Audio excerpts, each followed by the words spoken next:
नमस्कार, मैं हूं सुधीर चौधरी और डीएनए में आपका स्वागत है। आज हम आपसे एक बहुत ही खास बात करना चाहते हैं और वो बात है भारत के पहले सैटेलाइट चैनल जी टीवी के बारे में। जी टीवी असल में भारत का ही पर्याय है। जी टीवी भारत का भरोसा है और पूरी दुनिया में हर भारतीय का अपना चैनल है। आप में से बहुत सारे लोग, आपके माता पिता और शायद उनके माता पिता भी जी टीवी देखते हुए ही बड़े हुए हैं। जी टीवी ने पिछले 29 वर्षों में हमें हंसाया है, हमें रुलाया है, संस्कार दिए हैं और देश के लोगों को स्वस्थ मनोरंजन दिया है। जी टीवी ने पहली बार भारत के परिवार को एक साथ बैठकर टीवी देखना सिखाया और इस दौरान जी टीवी ने कभी अपने संस्कारों से और अपनी प्रोग्रामिंग से समझौता नहीं किया। हमने अपनी भारतीयता को कभी नहीं छोड़ा। आपको जी टीवी देखते हुए हमेशा यही एहसास हुआ होगा कि आप भारत के एक मिडिल क्लास मध्यम वर्ग को देख रहे हैं, उनकी कहानियों को देख रहे हैं, उनके छोटे बड़े सपनों के साथ अपने सपनों को जी रहे हैं। और यही वजह है कि जी ने भी अपने भारतीय सिद्धांतों के साथ कभी समझौता नहीं किया। जी टीवी दुनिया के 180 देशों में देखा जाता है और इसके दर्शकों की संख्या कई 100 करोड़ है। जी टीवी भारत के ताज में जड़ा एक ऐसा कोहिनूर हीरा है जिस पर हमेशा से विदेशी मल्टीनेशनल कंपनियों की नजर रही है। आपको याद होगा, आपने इतिहास पढ़ा होगा, 1000 साल पहले विदेशी आक्रमणकारियों ने, फिर मुगलों ने और फिर अंग्रेजों ने भारत को जमकर लूटा और आज अब ये तमाम मल्टीनेशनल कंपनियां आज की ईस्ट इंडिया कंपनी बन चुकी हैं और इन सब के निशाने पर है आपका अपना जी टीवी। दुनिया की बड़ी बड़ी मल्टीनेशनल मीडिया कंपनियों ने भारत के लगभग हर बड़े चैनल को या तो खरीद लिया है या अपनी जेब में डाल लिया है। अब एक ही बड़ा चैनल ऐसा बचा है जो पूरे तरीके से आज भी भारतीय है, जिसे एक भारतीय ने शुरू किया और आज भी उस चैनल को भारत का ही एक परिवार सफलतापूर्वक चला रहा है। और इस चैनल का नाम है जी टीवी, जिसे शेयर बाजार की भाषा में जी एंटरटेनमेंट एंटरप्राइजेज लिमिटेड यानी जील कहा जाता है और आप इसे जी टीवी के नाम से जानते हैं। आज से 29 साल पहले 2 अक्टूबर 1992 को सुभाष चंद्रा ने जी टीवी की स्थापना की थी और आज 71 वर्ष की उम्र में सुभाष चंद्रा एक और युद्ध के मैदान में हैं, क्योंकि जी टीवी का एक बड़ा विदेशी निवेशक अब जी टीवी का मैनेजमेंट अपने हाथों में लेना चाहता है। और यह लड़ाई असल में कंपनी के शेयर्स या कंपनी के स्टॉक्स की नहीं है, यह लड़ाई आत्मसम्मान की है और भारत के सबसे बड़े मीडिया ब्रांड को बचाने की है। आज सुभाष चंद्रा खुद हमारे साथ डीएनए के जी न्यूज के स्टूडियो में होंगे, जो आज आपको जी टीवी की इस नई लड़ाई के बारे में बताएंगे। आज हमने एक हैशटैग आपके लिए बनाया है और वो है हैशटैग देश का जी, क्योंकि ये आपका जी है, ये भारत का जी है, ये देश का जी है। और आप भी इस इंटरव्यू के दौरान, इस प्रोग्राम के दौरान इस हैशटैग पर ट्वीट करके इन विदेशी कंपनियों के खिलाफ अपनी आवाज उठा सकते हैं। इस पूरे मामले पर आपके अपने विचार क्या हैं? अगर आप डॉक्टर सुभाष चंद्रा से कोई सवाल करना चाहते हैं तो वो भी आप इस हैशटैग के साथ ट्वीट कर सकते हैं, पूछ सकते हैं। सबसे पहले हम आपको ये बताते हैं कि आखिर ये पूरा मामला है क्या। इस समय जील कंपनी में सुभाष चंद्रा और उनके परिवार के पास 3.99% की हिस्सेदारी है, जबकि वो इस कंपनी के संस्थापक हैं। उन्होंने ही इसे 1992 में शुरू किया था और 18% की हिस्सेदारी के साथ अमेरिका की एक बड़ी इन्वेस्टमेंट कंपनी इन्वेस्को और OFI ग्लोबल चाइना फंड इस कंपनी में सबसे बड़े निवेशक हैं 18% के साथ, और बाकी छोटे इन्वेस्टर्स हैं जिनकी हिस्सेदारी आप इस पाई चार्ट में देख सकते हैं। तो ये जी टीवी की पूरी हिस्सेदारी इस समय आपके पास है, जिसमें सुभाष चंद्रा और उनके परिवार के पास अब 3.99% हिस्सेदारी बची है। अब सबसे बड़ा निवेशक होने के नाते इन्वेस्को जी टीवी के मौजूदा बोर्ड ऑफ डायरेक्टर्स को बदलकर अपने लोग, अपने डायरेक्टर्स लाना चाहता है और पुनीत गोयनका को मैनेजिंग डायरेक्टर और सीईओ के पद से हटाना चाहता है। और इसके लिए उसने शेयर होल्डर्स की EGM यानी एक्स्ट्रा ऑर्डिनरी जनरल मीटिंग बुलाने का नोटिस दिया है और कहा है कि कंपनी में सबसे ज्यादा हिस्सेदारी होने के नाते ये उसका अधिकार है। इसके लिए वो नेशनल कंपनी लॉ ट्राइब्यूनल भी अब जा चुका है। उधर जी टीवी का, जील का ये कहना है कि वो इस नोटिस को गैर कानूनी मानता है। अब इसमें दूसरा मुद्दा यह है कि 22 सितंबर को ही जील और सोनी पिक्चर्स नेटवर्क्स इंडिया के बीच विलय की घोषणा हुई है, जिसके तहत यह तय हुआ था कि मर्जर के बाद भी पुनीत गोयनका जील के मैनेजिंग डायरेक्टर यानी नई कंपनी के मैनेजिंग डायरेक्टर और सीईओ बने रहेंगे। और इस खबर के बाद कंपनी के एक शेयर की कीमत 281 रुपए से उठकर 336 रुपए तक पहुंच गई थी। अब बड़ा सवाल यह है कि जो विदेशी कंपनी पहले जील के प्रदर्शन से बहुत खुश थी, जिसे पुनीत गोयनका के नेतृत्व में पूरा भरोसा था, उसे सारा मुनाफा अच्छा लग रहा था, प्रदर्शन अच्छा लग रहा था, वो अचानक से बोर्ड ऑफ डायरेक्टर्स और मैनेजिंग डायरेक्टर और सीईओ को बदलने की मांग क्यों करने लगा? शेयर बाजार में शानदार प्रदर्शन करने के साथ जील अपने निवेशकों को हर साल काफी प्रॉफिट दे रहा है।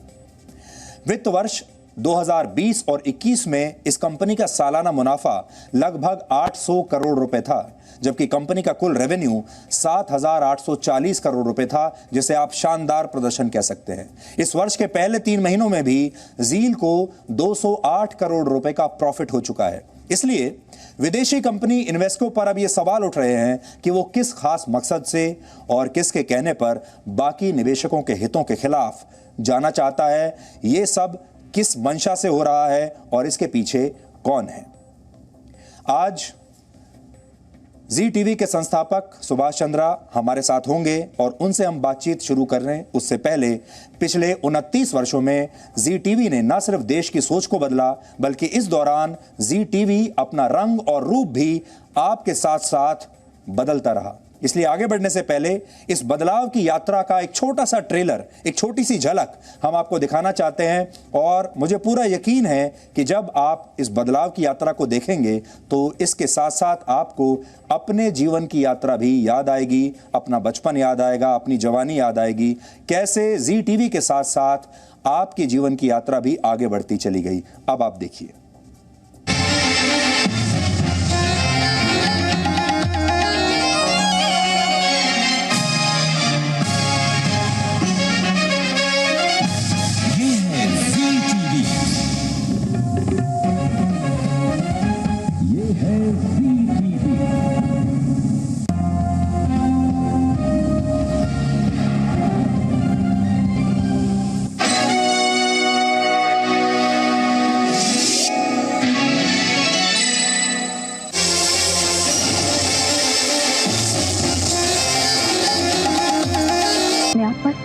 अपनी कुर्सी पर क्या समझती हैं आप कि अपने पैसों से किसी को भी अपना गुलाम बना सकती है? हेलो, कोई प्रॉब्लम? मुझे खुशी है कि तुम मेरे दोस्त हो, और सबसे अलग दोस्त। मैं कोई अलग वलग नहीं हूँ। वैसे असल में बात यह है कि तुमने सिर्फ राहुल की दुनिया देखी है, जो एक गर्लफ्रेंड और बॉयफ्रेंड तक ही लिमिटेड है। आप लोगों के लिए एक अनाउंसमेंट है। वो क्या है कि मैं और अलक मैडम हम लोग शादी कर रहे हैं। ये सवाल सतीश ने पूछा इसलिए कह रहे हो। अगर योगेश ने ये बेतु की बातें मत करो सावी। सतीश मेरा उतना ही बेटा है जितना कि योगेश। स्वीटी, एक बात बता, मम्मी पापा कहाँ गए हैं? लड़का ढूंढने। क्या? श्रीलंका घूमने? स्वीटी, मुझे मजाक बिल्कुल पसंद नहीं। हाँ,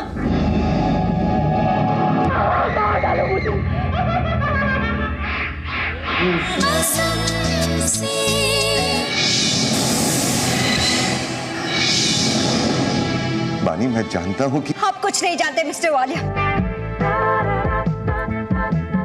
यही तो एक चीज है जो इतने साल आपका साथ देगी, और बाद में भी।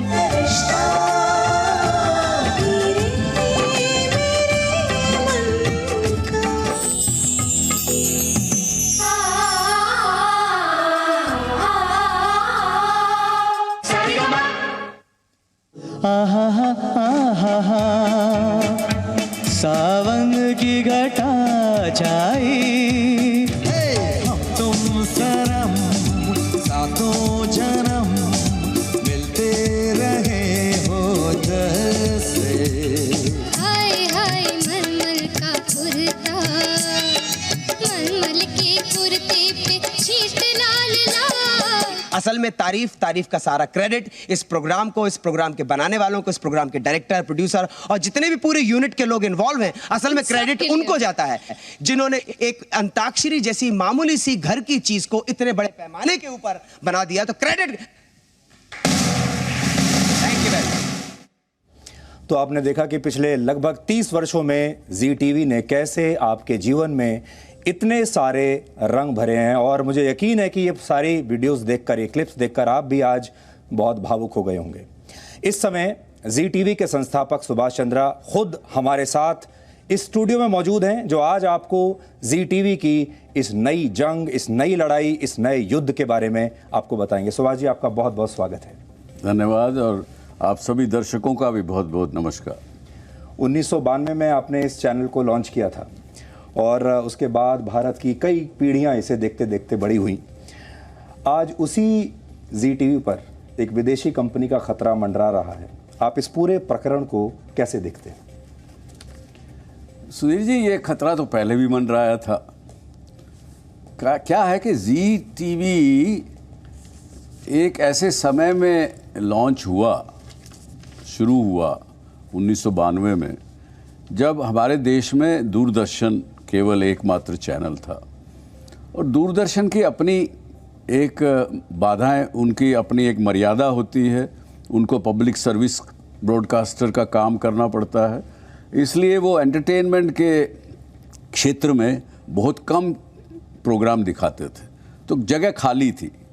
इसलिए जी टीवी 1992 में आया, उसने उस जगह को भर दिया, और ये एक ऐसी चीज़ बन गई, मैं कहता हूँ, जो कि आज अगर 10 लाख करोड़ रुपया भी कोई खर्च करे, और मैं बड़ी जवाबदारी से ये बात कह रहा हूँ, 10 लाख करोड़ रुपया भी कोई खर्च करे तो ये वापस रिक्रिएट नहीं हो सकता।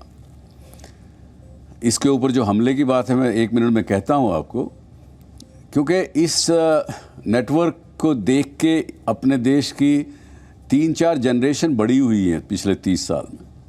सब ने इसको प्यार दिया है।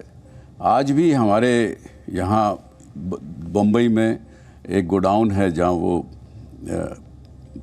पेपर फैक्ट्री थी, वहाँ पे आज भी 10 करोड़ चिट्ठियाँ 1992 से लेकर 1995-96 तक की पोस्ट कार्ड पड़े हुए हैं। तो ये चैनल मेरा चैनल नहीं है, ये चैनल इन्वेस्को का नहीं है, ये चैनल देश के, भारत के 2.5 लाख शेयर होल्डर्स का चैनल है। इसके ऊपर विदेशियों का अटैक 1994 में भी हुआ। 1994 यानी 2 साल केवल हुए थे। उस समय मुझे $500 मिलियन ऑफर किए गए एक विदेश के मीडिया बैरन के माध्यम से। मैंने उस समय भी उसको कहा था कि India is not for sale. तो आज भी ऐसी कुछ स्थिति बनती दिख रही है। तो मैं ये कहता हूँ कि आज इन्वेस्को एक शेयर होल्डर है, मालिक नहीं है। और आई एम श्योर आज आपके इस कार्यक्रम को वो देख रहे होंगे, तो उनसे भी मेरी प्रार्थना है कि वो शेयर होल्डर की तरह से व्यवहार करें, ना कि एक मालिक की तरह से व्यवहार करें। और यदि और जो शेयर होल्डर हैं, जो रियल मालिक हैं 2.5 लाख लोग, उनको निर्णय करने दें। तो आपके हिसाब से आज जी टीवी का मालिक कौन है?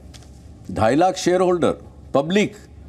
इस जी एंटरटेनमेंट नेटवर्क के मालिक आज कोई अकेला व्यक्ति नहीं है। 2.5 लाख शेयर होल्डर हैं। इस देश के 90 करोड़ व्यूअर जो रोज़ जी टीवी को देखते हैं, जी नेटवर्क के किसी न किसी एंटरटेनमेंट चैनल को देखते हैं, वो मालिक हैं। इसके 90 करोड़ भारत में और 60 करोड़ विदेशों में लोग रोज़ इसको देखते हैं। वो 150 करोड़ लोग मालिक हैं इसके। तो इसलिए इसका कोई मालिक नहीं है। मैं भी मालिक नहीं हूँ, पुनीत गोयनका भी मालिक नहीं है। जी, आप लगातार ये बात कह रहे हैं कि इन्वेस्को को अपनी मंशा पहले साफ करनी चाहिए। इससे आपका क्या मतलब है? मेरा ये कहना है कि इन्वेस्को एक, मुझे पहले तो उनका पता नहीं है स्ट्रक्चर क्या है।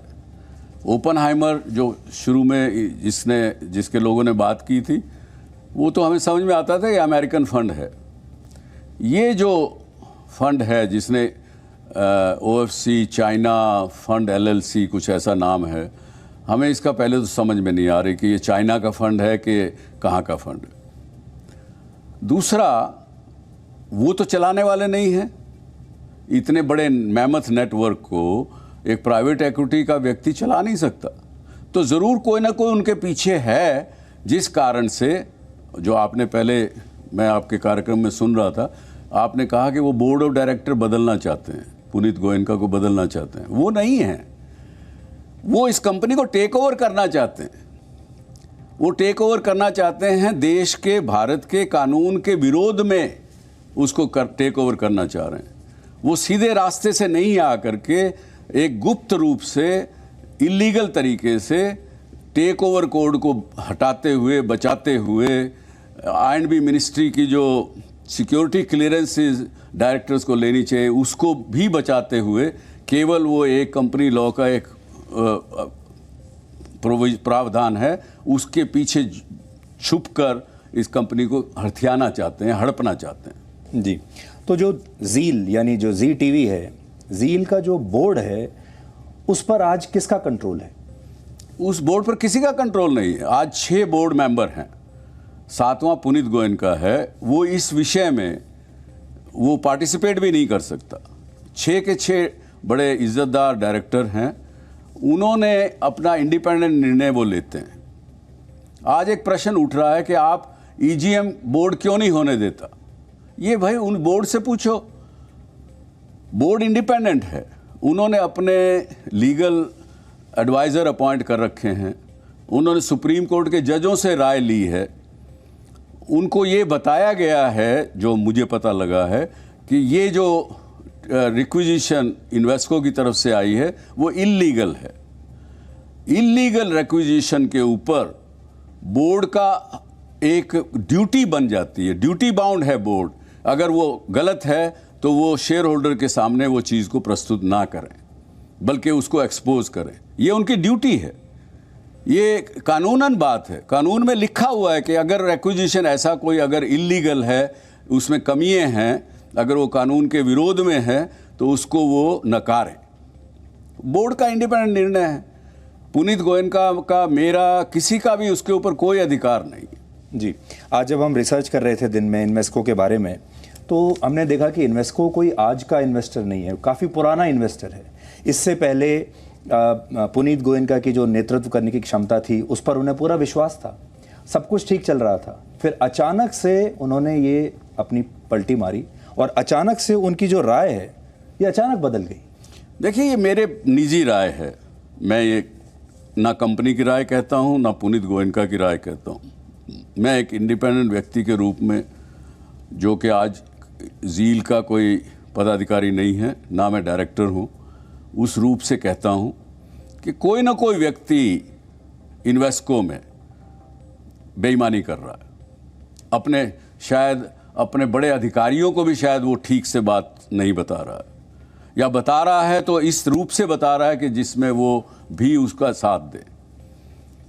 तो ये कुछ बदल गया है इन्वेस्को में। वो इन्वेस्को नहीं है, ये इलीगल काम करने वाली इन्वेस्को या तो चाइना की कंपनी है जिसको कोई डर नहीं है किसी से, मुझे नहीं पता क्या है, लेकिन ये बिल्कुल सही है। मैंने भी लोगों से पूछा है, कानून के जानकारों से पूछा है कि ये इलीगल काम कर रहे हैं, क्योंकि यदि उन्होंने पहले से कोई डील करके रखा है, ज़बानी हो या लिखित में हो, तो भी ये इनसाइडर ट्रेडिंग है, टेक ओवर है। सेबी को, मिनिस्ट्री ऑफ कॉरपोरेट अफेयर को इसका संज्ञान लेना चाहिए, उसके ऊपर एक्शन करना चाहिए, कानून के मुताबिक उसको संज्ञान को लेके उसका सामने लाए। और मैं ये कहता हूँ कि मैं तो ज़ील के बोर्ड से भी कहूँगा कि आप इन्वेस्को से बात करें, उनको कहें हम EGM करने को तैयार हैं, लेकिन आपकी डील सामने लाओ, हमें बता दो, हम शेयर होल्डर के सामने रखेंगे, भाई ये इन्वेस्को की डील है, ये सोनी की डील है, आप निर्णय करें, तय करें किसको करना है, किसको नहीं करना। शेयर होल्डर चाहते हैं पुनीत गोयनका हट जाए, हट जाएगा, हटेगा ही, हटना ही पड़ेगा, उसका कोई वो नहीं, क्योंकि उसको पिछले वर्ष शेयर होल्डर की मीटिंग ने ही 5 साल के लिए MD अपॉइंट किया। जी, इन्वेस्को ये कहता है कि मैं 18% का शेयर होल्डर हूँ, लार्जेस्ट शेयर होल्डर हूँ मैं, और मुझे ये पूरा अधिकार है कि मैं ईजीएम बुलाऊं, और जील का जो बोर्ड है वो बीच में आ रहा है, वो ईजीएम नहीं बुलाने दे रहा है। ये एक इंप्रेशन क्रिएट करने की कोशिश हो रही है। ये गलत इंप्रेशन क्रिएट करने की कोशिश हो रही है, और शायद हो सकता है इसी कारण से मुझे आज मीडिया के सामने आना पड़ा, क्योंकि इंप्रेशन तो क्रिएट किए जा सकते हैं, क्योंकि वो इन्वेस्को जो है वो डॉलर में डील करता है, हम रुपए में डील करते हैं। वो $1 74 रुपये का है, हम रुपए में हैं, तो हमारे से 74 गुना तो बड़े वैसे ही हो गए। उनके पास पावर है, उसके पास ताकत है, पैसे के बल पर कुछ भी इंप्रेशन क्रिएट कर सकते हैं। एक सच्चाई ये है कि this is a clear cut case of a takeover of a company in a clandestine manner. गलत तरीके से, इलीगल तरीके से वो टेक ओवर करना चाहते हैं, जिसको ये देश का कानून अलाउ नहीं करता। लेकिन वो छुपे हुए हैं इन्वेस्को के, एक जो आपने कहा कि 18% शेयर होल्डर हैं। 18% शेयर होल्डर हैं आप, पर मालिक नहीं हैं। ये आपको जानना पड़ेगा, ये आपको अपने आप को समझाना पड़ेगा। इस देश में कानून है, उस कानून को पालन करिए, उसके मुताबिक लीजिए। मैं कहता हूँ आप ऑफर करिए, 75% शेयर होल्डर्स को ओपन ऑफर करिए, ले लीजिए कंपनी। कौन रोक सकता? कोई नहीं रोक सकता। आप कह रहे हैं कि ये गैर कानूनी है। अब हमारे देश में आप देखिए, इंफॉर्मेशन एंड ब्रॉडकास्ट मिनिस्ट्री है, हमारे देश में सेबी है, मिनिस्ट्री ऑफ कॉरपोरेट अफेयर्स है, कंपटीशन कमीशन ऑफ इंडिया है, एनसीएलटी भी है। तो आप क्या चाहेंगे कि ये जितनी जो संस्थाएं हैं ये इसमें हस्तक्षेप कैसे करें और क्यों नहीं कर रही हैं? मैं ये कहता हूँ, देखिए, अगर वो अपना काम ईमानदारी से करेंगे तो उनको जो कागज़ पे सामने दिखाई दे रहा है उसके पीछे जाना पड़ेगा, उसको ट्रांसपेरेंटली देखना पड़ेगा, उसके लिए 10 प्रश्न पूछने पड़ेंगे। वो नहीं पूछना चाह रहे हैं, क्यों नहीं पूछना चाह रहे हैं, ये तो सरकार का काम है। सरकार उनसे पूछे, क्यों नहीं पूछ रहे हो भाई?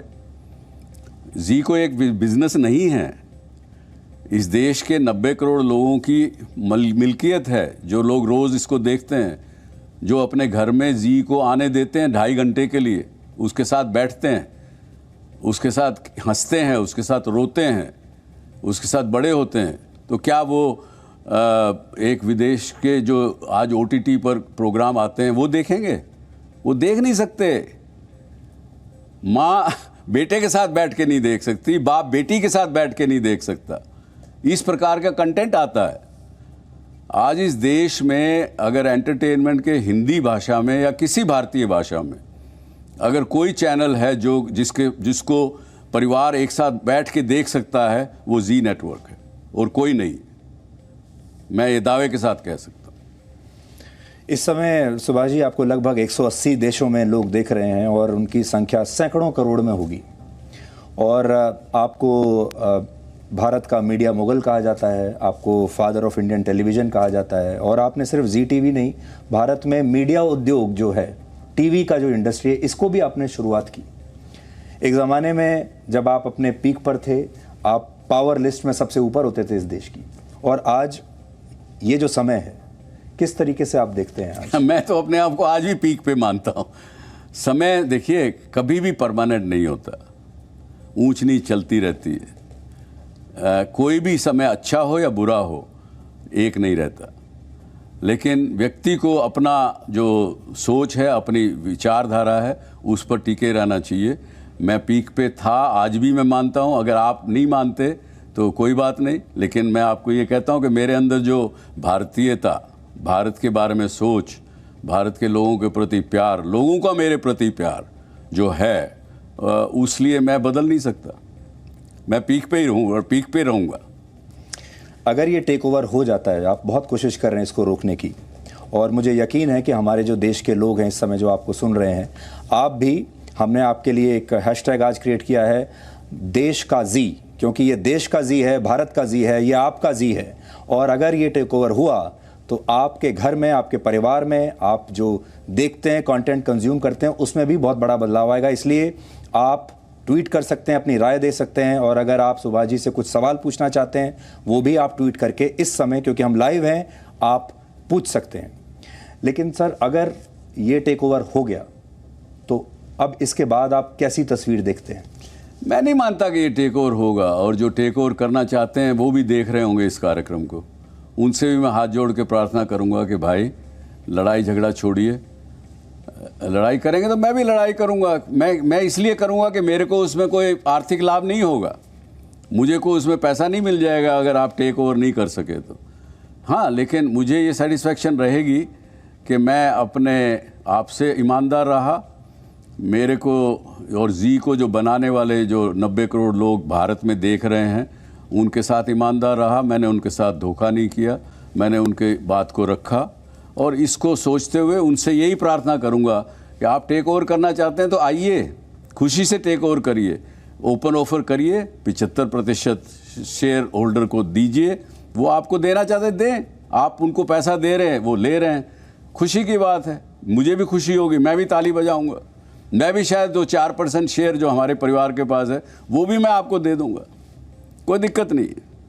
लेकिन ये गैर कानूनी तरीके से हथियाने की आप सोच रहे हैं, ना तो ये होगा, ना होने देंगे, ये देश नहीं होने देगा जी, इस देश की सरकार नहीं होने देगी। आप तो इस चैनल के संस्थापक हैं और आपने खून और पसीने से और पैशन से इस कंपनी की स्थापना की, और आज के जो निवेशक हैं वो ईस्ट इंडिया कंपनी की तरह हर चीज़ को डॉलर में तोलते हैं। तो इसको आप एक बिजनेस डील की तरह मानते हैं, या ये it makes you very sad also? नहीं, मैं ऐसा नहीं मानता, ना मुझे सैड करता है ये चीज़, ना कोई चीज़ बड़ी खुश करती है। मैं ये मानता हूँ कि इस देश से ईस्ट इंडिया कंपनी भी गई, हटी। आपको आपके चैनल के माध्यम से मैं आज एक बता दूं कि हमने ईस्ट इंडिया कंपनी को मैंने ख़रीदा आज से 25 साल पहले। आज यूके की जो कंपनी थी, ये फर्स्ट कॉरपोरेट था, उनके टेक ओवर पैनल ने मुझे नहीं खरीदने दिया। वो चीज़ अभी भी खत्ती में पड़ी है। आज भी मेरे 2.5 लाख पाउंड ऐसे कैसे पड़े हुए हैं। 1995 में मैंने ईस्ट इंडिया कंपनी की वही चॉप से मैंने वो कंपनी खरीदी, रिकॉर्ड पे है, लेकिन वहाँ के टेक ओवर पैनल ने मुझे लेने नहीं दिया। वहाँ के उस समय के प्रधानमंत्री ने पूछा आप क्यों चाहते हैं लेना। मन में तो था मेरे कि भाई मैं तो उस चॉप पर कंट्रोल करना चाहता हूँ जिससे आपने राज किया, लेकिन मैंने उनसे ऐसा नहीं कहा। मैंने कहा नहीं, देखिए ये शर्ट जो है अगर उस पर ईस्ट इंडिया कंपनी का लगा होगा वो $5 की शर्ट $15 में बिकेगी, इसलिए ले रहा हूँ। तो वो नहीं माने, नहीं लेने दिया, और मैं भी उसको चुपचाप नतमस्तक हो गई, बैठ गया। वहाँ का टेक ओवर कोड है, पैनल है, वो नहीं अलाउ कर रहा, नहीं कर रहा। आपको ऐसा लगता है कि हमारे यहाँ भी, क्योंकि अब ज़्यादातर हर चैनल विदेशी कंपनियों की या तो जेब में जाकर बैठ चुका है या उसे ख़रीदा जा चुका है, एक जी अकेला एक ऐसा भारतीय चैनल है जो अभी भी बचा हुआ है, और किस तरह की कोशिश होनी चाहिए? हमारे दर्शक इसमें क्या कर सकते हैं? आपका साथ कैसे दे सकते हैं? दर्शक तो अभी मैंने सुना आपको कहते हुए कि देश का जी उस हैशटैग पे वो लोग लिखें जी, ट्वीट करें, सरकार को लिखें, खड़े हों और इसको रोकें ये होने से, क्योंकि ये बिजनेस नहीं है, ये सिंपल चीज़ ऐसी नहीं है कि जिसका ओनर हम हैं, उनकी ओनरशिप है। वो अगर अपनी चीज़ को जाने देना चाहते हैं तो मैं क्या करूँगा, कोई क्या करेगा। लेकिन मुझे विश्वास है दर्शकों पर भी और इस देश पर भी, इस देश के सिस्टम पर भी, कि वो ये लोग नहीं होने देंगे। जील के बोर्ड ने एक ये अप्रूवल दिया है सैद्धांतिक रूप से कि सोनी पिक्चर्स नेटवर्क्स इंडिया के साथ मर्ज हो जाए जील, लेकिन सोनी भी तो एक विदेशी कंपनी है। फिर आपके ऊपर दोबारा से लोग कि एक और विदेशी कंपनी के साथ हमने विलय कर लिया। नहीं, सोनी का जो टर्म उन्होंने दी है उसमें उन्होंने बड़ा क्लियरली ये एक प्री कंडीशन डाली है कि पुनीत गोयनका कम से कम 5 वर्ष के लिए इस कंपनी को चलाएगा। तो जो सोनी ग्रुप है, जापान के लोग हैं, वो लोग as a team player play करना चाहते हैं। वो जी नेटवर्क को भारत के मैनेजमेंट में ही रखना चाहते हैं, वो लोग अपना मैनेजमेंट नहीं डालना चाहते। जबकि इन्वेस्को के पीछे कौन है, कौन से विदेशी ताकत है, कौन मीडिया कंपनी है, कौन लोग हैं, ये मुझे नहीं पता। उनकी क्या मंशा है मुझे नहीं पता, पर लेकिन जो दिख रहा है उससे उन्होंने पहले कंडीशन डाली, पहले पुनीत गोयनका हटेगा। अरे भाई हटेगा, चलो हटा दो, लेकिन कंपनी लॉ में ये है कि कंपनी कोई भी बिना एक फुल टाइम डायरेक्टर के 1 मिनट नहीं रह सकती। तो क्या आप एक चलते हुए समुद्र में चलती हुई कश्ती को बिना पतवार चलाने वाले के छोड़ देंगे और उसमें सवार लोग हैं वो डूब जाएं, नाव भी डूब जाए? तो वो मंशा ठीक नहीं नज़र आती, इसलिए जो बात कर रहे हैं ये इसीलिए कर रहे हैं। आपको जानकर अच्छा लगेगा कि हमने जो हैशटैग दिया था आज, देश का जी, हमें भी नहीं पता था कि लोग किस तरीके से रिएक्शन देंगे, और आप सबका बहुत शुक्रिया, क्योंकि इस समय ये जो हैशटैग है ये पूरे भारत में नंबर 2 पर ट्रेंड कर रहा है। इसका मतलब ये है कि लाखों लोग अभी तक इसके बारे में लिख रहे हैं, बात कर रहे हैं, and people are really very emotional about this whole affair. तो मुझे लगता है कि जो आप कह रहे हैं वो लोगों को बात समझ में आ रही है, and people will stand up. पक्का है, मुझे पूरा विश्वास है कि इस देश के लोग इस जी को कहीं जाने नहीं देंगे, इसको बिगड़ने नहीं देंगे। आप जब ये अपनी पूरी बात उठाना चाहते थे, हमने ये भी देखा, आपको लगता है कि देश का मीडिया भी 2 हिस्सों में बंट चुका है। कुछ लोग आपकी बात को समझ रहे हैं, कुछ लोग आपकी बात को नहीं समझ रहे हैं या मैं कहूँगा समझना नहीं चाह रहे हैं, या समझना नहीं चाहते। हाँ, तो ऐसा होता है, हर जगह होता है। आज अगर इस देश में जयचंद नहीं होते तो ये देश गुलाम ही नहीं होता। तो देश को गुलाम करने में देश के लोगों का भाग रहा, तो कुछ लोग होते हैं, पर हम लड़ेंगे उनसे, कोई बात नहीं। जी, फिर से मैं आपसे वो सवाल पूछता हूँ। थोड़ी देर पहले हमने एक क्लिप चलाई और दर्शक तो ज़रूर इमोशनल हुए होंगे, मैं खुद बहुत इमोशनल हो गया, क्योंकि हम बचपन से उन चीज़ों को देखते हुए हैं, और इस देश को आपने इतने बड़े बड़े फिल्म स्टार्स दिए हैं, इतने बड़े बड़े गायक दिए हैं, और जो पूरा उद्योग हमने खड़ा किया है। इसलिए आपसे दोबारा से मैं पूछ रहा हूँ कि 1992 में जो सफ़र आपने शुरू किया, इतना शानदार सफ़र था, और आज की जो स्थिति है उसे आप, और एक ही जीवन चक्र में आपने सब देख लिया। आज आप 71 वर्ष के हो चुके हैं और एक और युद्ध की तैयारी में हैं।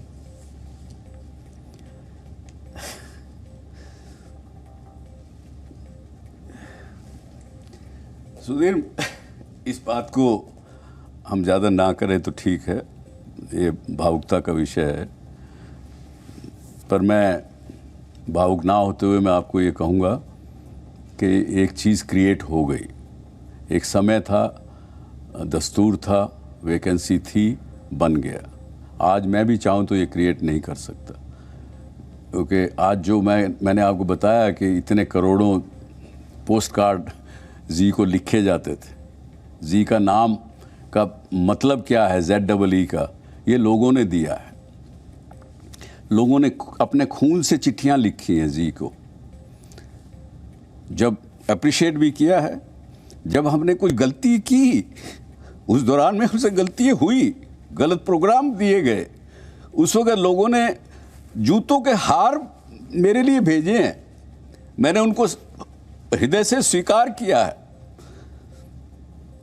मैं कई जगह जाता था देश में, तो वहाँ पे एयरपोर्ट के ऊपर लोग आते थे और लोगों ने मेरे को ब्लैक बैजेस दिखाए हैं, इसलिए कि मैं हिंदी भाषा को पूरा शुद्ध रूप से नहीं बोल रहा हूँ जी टीवी के कार्यक्रमों में। उसमें अंग्रेजी का मिश्रण भी है, उर्दू का मिश्रण भी है। कहा है, लोगों ने अपनी भावनाएं व्यक्त की हैं, मैंने उनको नमन होकर स्वीकारा है। लेकिन ये बात फिर कभी सही। जी सर, लोग आपको बहुत प्यार करते हैं, इसमें कोई शक नहीं है। जी टीवी को लोग बहुत प्यार करते हैं और हमें पूरा यकीन है कि ये देश आपका साथ देने के लिए, जी टीवी का साथ देने के लिए एकदम एक साथ एकजुट खड़ा हो जाएगा। और ये जो समय है ये सही गलत की बात तो बताता ही है, सच्चे दोस्त की भी परिभाषा आपको सिखाता है। आपको भी ऐसा लगा ऐसे समय में जब आपने लोगों से मदद मांगी होगी, पुराने दोस्तों के साथ, नए दोस्तों के साथ आपने फ़ोन किया होगा, कहा होगा, और इस समय आपको लोग बदले बदले नज़र आए होंगे? अभी तक तो नहीं, सुधीर जी, अभी तक तो नहीं। मैं तो आज पहली बार ही इस विषय में सामने आया हूँ, क्योंकि जी का बोर्ड सक्षम है, इंडिपेंडेंट है। इसके अलावा पुनीत गोयनका उसका एमडी है, वो लोग संभाल रहे थे। मैं तो आज पहली बार आया हूँ सामने। अब मैं बोलूँगा, मैं लोगों से भी बोलूँगा, आपके माध्यम से और दूसरे भी चैनल के माध्यम से। मैंने कहा है कि सरकार को भी इसमें संज्ञान लेना चाहिए, रेगुलेटर्स को भी संज्ञान लेना चाहिए। जो सही है वो करिए। केवल एक बात को मत पकड़िए कि एक शेयर होल्डर का अधिकार है, वो ईजीएम बुला सकता है, लेकिन क्या वो टेक ओवर कर सकता है बिना टेक ओवर कोड के शर्तों को पूरा किए? टीवी चैनल, बैंक या दूसरी ऐसी संस्था चलाने से कम नहीं है, क्योंकि ये लोगों के दिमाग में असर करता है, लोगों के ओपिनियन बदलता है, चाहे एंटरटेनमेंट हो उसके माध्यम, केवल न्यूज़ के माध्यम से नहीं। इसलिए सरकार ने कानून बनाया हुआ है कि कोई डायरेक्टर भी आप बदलते हैं तो आपको I&B मिनिस्ट्री से क्लियरेंस लेनी पड़ेगी, प्रायर क्लियरेंस लेनी पड़ेगी। और I&B मिनिस्ट्री खुद नहीं देती है, वो होम मिनिस्ट्री को भेजती है, उसकी सिक्योरिटी क्लियरेंस होती है, आती है, तो वो इजाज़त देते हैं। ये तो कहते हैं आप कुछ मत करिए, हमको अपॉइंट करिए। तो ये डायरेक्टर अपॉइंटमेंट का किस्सा नहीं है जिसको इन्होंने ऐसा बनाने की प्रयास किया जा रहा है। ये एक कंपनी को टेक ओवर करने का किस्सा है, एक बिजनेस को टेक ओवर करने का किस्सा है, बिना टेक ओवर कोड की कंडीशनों को, कानून को पूरा किए बिना। मैं बार बार रिपीट करता हूं। आपको ऐसा लगता है कि इन्वेस्को का कोई यहाँ इंडियन पार्टनर भी है जो ऐसा चाहता है? ज़रूर, इंडिया में कोई ना कोई तो है जो उनको सपोर्ट कर रहा है। वो कौन है मैं उसको गैस नहीं करना चाहूँगा। जी, आखिर में सुभाष जी, हम इस समय करोड़ों दर्शक आपको सुन रहे हैं। हम आपके और दर्शकों के बीच में नहीं आना चाहते। आपने दर्शकों का इतने 30 साल तक मनोरंजन किया है। आज मैं ये फोरम आपके लिए छोड़ता हूँ। अगर आप हमारे दर्शकों से कुछ कहना चाहते हैं, पूरी दुनिया में 190 देशों में लगभग हम इस समय देखे जा रहे हैं और वो सब आपको सुन रहे हैं, क्या कहना चाहेंगे आप? भाइयों प्रणाम, भाइयों बहनों प्रणाम। मैं आपको एक ही कहना चाहूँगा कि सुभाष चंद्रा के पीछे आपकी ताकत है, इसलिए मैं बिल्कुल कमज़ोर नहीं हूँगा। बीच में 1 मिनट के लिए भावुक हो गया था। आपको विश्वास दिलाता हूँ, यदि आप नहीं चाहते तो ये विदेशियों के हाथ में, इन्वेस्को के जो पब्लिक शेयर होल्डर के कंपनी के को टेक ओवर नहीं करने देंगे। बात ये है, सबको समझना पड़ेगा, रेगुलेटर्स को, सरकार को भी। ये कंपनी किसी की बपोती नहीं है, ये public investors, public share holders हैं इसके। तो इसलिए आप निश्चिंत रहें और आपका सपोर्ट ज़रूर दीजिए, अपने जिस भी माध्यम से देना चाहते हैं आप अपनी अभिव्यक्ति प्रकट करिए।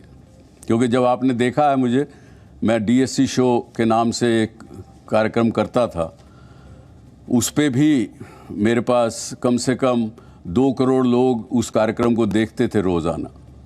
मुझे इतनी चिट्ठियां, मेल उसकी आती थी, आती हैं। आज भी कहते हैं कि दोबारा शुरू करिए, वो भी दोबारा शुरू करूंगा। मैं आपके साथ हूं, आप मेरे साथ हैं। ये हमारा विश्वास एक दूसरे का बना रहे, इतना ही मेरी भगवान से प्रार्थना है। नमस्कार, जय Hind. Thank you so much sir, आप हमारे स्टूडियो में आए और जैसा हम आपको बता रहे थे कि देश का जी जो है इस समय ट्रेंड कर रहा है, लोग आपका साथ दे रहे हैं। और इस समय जब आप जा रहे हैं तो ये पूरे देश में नंबर 1 पर ट्रेंड कर रहा है हमारा जो हैशटैग है। बहुत बहुत धन्यवाद। बहुत बहुत शुक्रिया। बहुत बहुत thank you so much. Thank you. तो जी टीवी और इन्वेस्को का जो विवाद चल रहा है, उसमें अभी आपने जी टीवी के संस्थापक सुभाष चंद्रा का पक्ष सुना और उनकी बातें सुनकर आपको ये समझ में आ जाएगा कि कैसे एक विदेशी कंपनी जी टीवी नाम के इस कोहिनूर हीरे को भारत से छीनना चाहती है। और उन्हें पूरी उम्मीद है कि इस मामले में इन्वेस्को की नहीं बल्कि उन 2.5 लाख शेयर होल्डर्स की सुनी जाएगी जो छोटे छोटे इन्वेस्टर्स हैं और जिनको इस कंपनी पर, इस कंपनी के बोर्ड पर, मैनेजमेंट पर पूरा भरोसा है। हमारे हैशटैग देश का जी, इस पर लगातार आप सबकी प्रतिक्रियाएं आ रही हैं और लोग जी टीवी को अपना समर्थन दे रहे हैं। लेकिन इस बीच बहुत सारे लोगों ने हमें यह भी लिखा है कि हम आपको जी टीवी के उन पुराने कार्यक्रमों की एक झलक, एक बार फिर से दिखाएं, जिन्हें देखते हुए भारत की न जाने कितनी पीढ़ियां बड़ी हुई हैं। तो इसलिए वो झलक आप फिर से देखिए।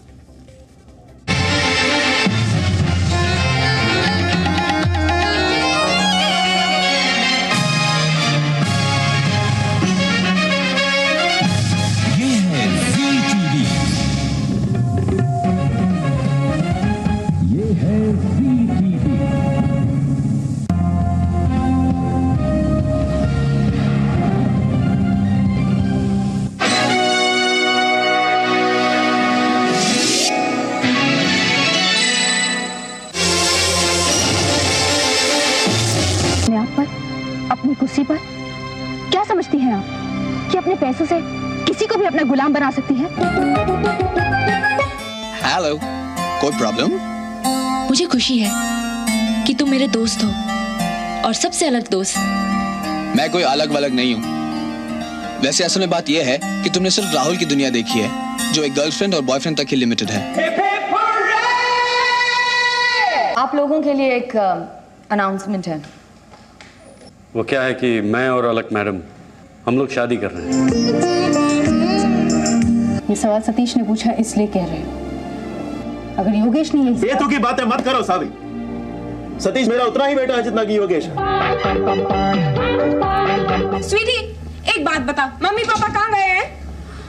लड़का ढूंढने। क्या? श्रीलंका घूमने? स्वीटी, मुझे मजाक बिल्कुल पसंद नहीं। हाँ,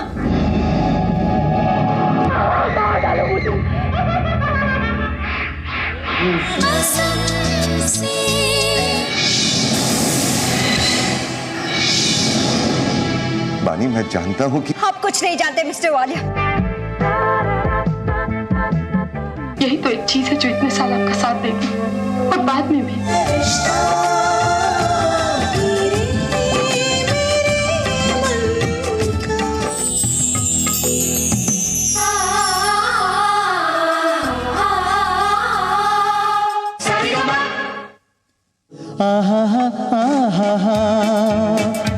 सावन की घटा छाई, हम तुम सनम सातों जन्म मिलते रहे हो जैसे।